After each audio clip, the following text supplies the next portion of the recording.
It's a beautiful day. I mean, look at this. The weather is definitely turning. It's turned. As far as I'm concerned, it's turned. We are now officially in biking season. Without doubt. I'm on a very special little trip right now, and that is to pick up the ashes of little Dickens, our beautiful little dog, that decided that he was gonna go at the same time as my dad. He went exactly 7 days before Dad, actually. So and we asked for him to be cremated, and that we would get a little kind of box with his ashes in, and we're going to sprinkle his ashes together with my dad's ashes down on the south coast of England, where my dad sprinkled my mum's ashes. So we figured that we'd get them all in the same place. I know, it's just ashes, I know, but, and it's more for us that are left than for them that have gone, of course. But I guess the older I get, the more kind of sentimental I get about stuff like this. I want to make a bit of ceremony out of it. I want to make something special out of it, something that can be remembered. So I decided to ride out to pick up his ashes and kind of escort them home on the back of the Thunderbird. And yeah, it's all a bit emotional, really, isn't it? I find it really emotional. This last few weeks has been really special, but really emotional, and we've just found ourselves, we haven't been able to kind of clear out Dad's room or anything, and we started to kind of pack some things away, and then we just felt that it was premature because we haven't even had the funeral yet. So my wife Lillian, she kind of rearranged the room back to how it was before he died, and we're going to keep his room like that until the funeral's done, and then we're going to pack things away and just do it in a way that feels paced in the right way, if you know what I mean. I think we can kind of move on a little bit too quickly sometimes. I know I can anyway, from things. You just kind of, well, you know, okay, let's move on. But I think slowing it all down and doing it all a little bit more ceremoniously seems to make sense, because a lot's happened in a very short space of time.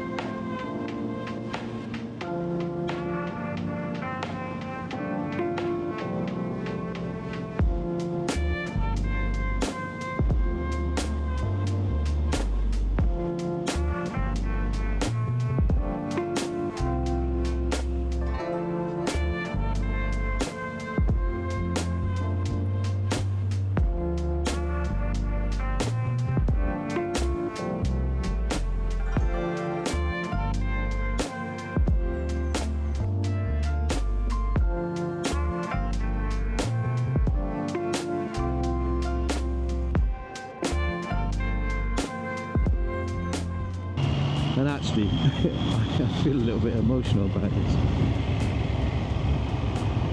I guess it's silly to think that I wouldn't, but I do. I think pets represent so much, don't they? They represent so much of family life.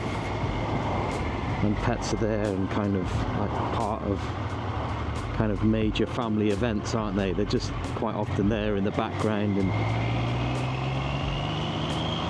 used as our comfort.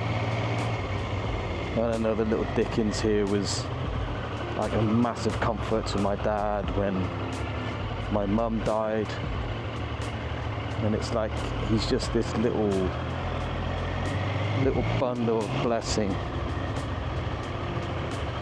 that meant so much, and I'm never gonna forget that. Never gonna forget how much he meant for my mum and dad. So here we are.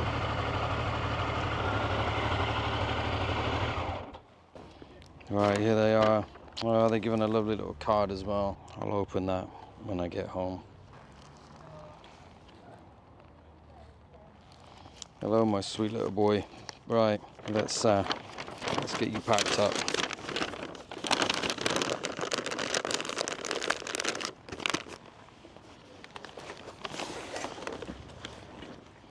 Put you in there. Pretty cool.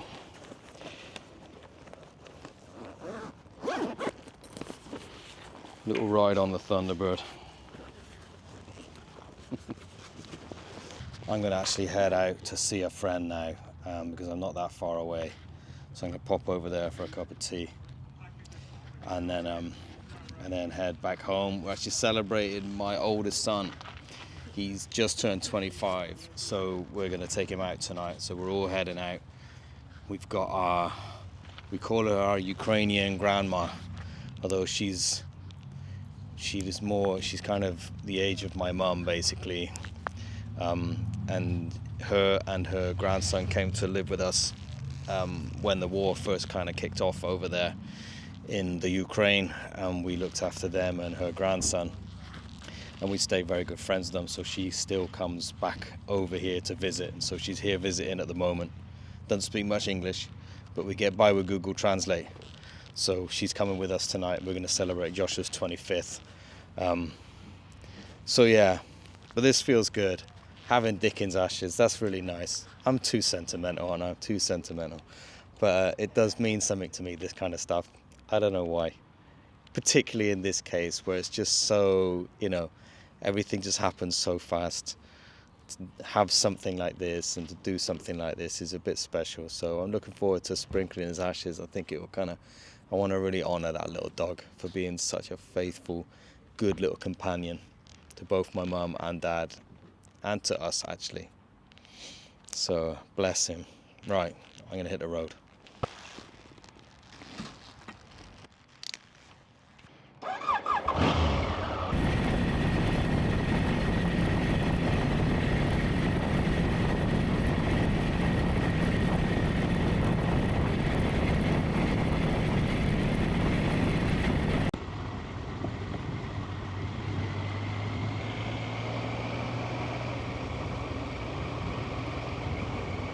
I've had many a fun time in this lane when I was a teenager, driving all kinds of farm vehicles backwards and forwards. I think it was in this lane that we accidentally ripped the door off a Mini. I think it was a farm vehicle, like a little blue Mini Estate, and we were reversing it down the lane, and I opened the door and the door got caught in the hedge and the door fell off. Huge thank you to you guys that commented on my last video and sent your condolences. I really appreciate that. That was really lovely. There's so many comments. I haven't had time to reply to them all. If I don't get time to reply to them all, then this is just a huge thank you. A huge thank you. So I've been keeping myself quite busy. I've taken a couple of weeks off work just to kind of organize things and sort things out, and been quite productive. Chopped a load of trees down in the garden and been digging up the tree stumps by hand, which has been absolutely brutal, but it's been good, keeping me busy. I will be extending the Thunder Cave, not to put more Thunder things in, although having said that, it's big enough for another motorcycle. So you never know, but it's more for garden tools, which is what Lillian thought this was going to be, a place for garden tools and all that kind of thing. And it just ended up being my Thunder Cave, and that's the way it's going to stay. So I'm building a little thing out the back for that, which is brilliant.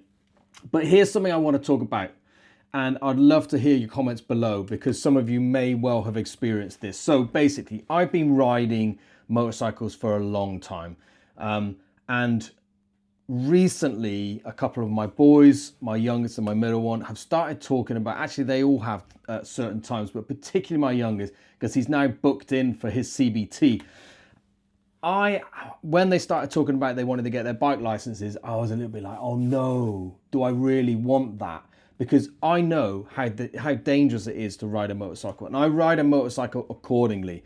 So I feel like, obviously there's things that can happen that are completely out of your control, but I feel like I've got a good handle on my kind of desire for speed. I'm not really interested in going real fast. I like the idea of kind of just cruising around. I'm usually kind of under the speed limit most of the time, and I just love riding for riding. I'm not into speed. Like, I've got that out of my system and got away without wrapping myself around a tree at an early age. That kind of, I got rid of all that. But I started riding a bike when I was only just a teenager, I think. My dad bought this old Suzuki, I think it was like a GT50, I think it was. Really cool looking thing. And we rode that around, and we got that all kind of fixed up, and we messed about with it. And yeah, it was good fun to ride. Rode it around some car parks, did a little bit of stuff in the field, you know, that kind of thing. And then my mate had a farm. I bought myself a Kawasaki KE or KY175, and we used to just razz it around the farm and do all that kind of stuff. And then I got my 50cc when I turned 16, rode it absolutely everywhere. Then eventually got my bike license. Took a long time off any kind of riding for from about 25, I guess, when the boys were young, into my mid 30s when I started riding again a lot. And I mean, I've done crazy things like ride off and do a 5,000 mile ride, and I'm planning on doing more tours, and I've got no plans on stopping riding whatsoever. But when my kids started talking about riding, I was like, oh my gosh, are they ready for this? Are they going to be safe enough? I kind of became really concerned for their safety. And Elias, like I said, the youngest, he's booked himself in for a CBT. He's a firefighter. So, you know, I don't know if that makes any difference. Probably not. They might be even crazier. But I'm like, oh man, you're actually doing this. So I'm like, right, Elias, if you're going to start riding, you're not going out on your own without me for a good while. We're going out together. I'm going to teach you everything and make sure you're aware of all the hazards and all this kind of thing. I became really kind of protective. So if you've experienced that, if you've got kids that are old enough to ride motorcycles and they do ride motorcycles, let me know. How have you dealt with it? What have you done? What have your tips been? How have you kept them safe? You know, as a dad, you just want to keep your kids safe. And if someone was to ask me, do you want your kids to ride a motorcycle? I'd probably be like, well, no, not really. But in a way I do as well, because it would be absolutely awesome to go and do kind of long trips with them, and that'd be so much fun. Another point to kind of connect. But anyway, it's happening. He's getting his CBT. That means that he will go and obviously do his full license as well and get himself a bike. And then I'm like, okay. But he's already started looking at things like Harley Davidson. So that kind of means maybe he's not into the speed too much, because they just don't go very fast. But fast enough to be dangerous, that's the thing. Bikes, huh? Anyway, let me know in the comments below. I'd love to hear from you. Again, thanks for joining me on this little trip that I did to pick up Dickens' ashes, which was really beautiful. And I will catch you next time. See you in a bit.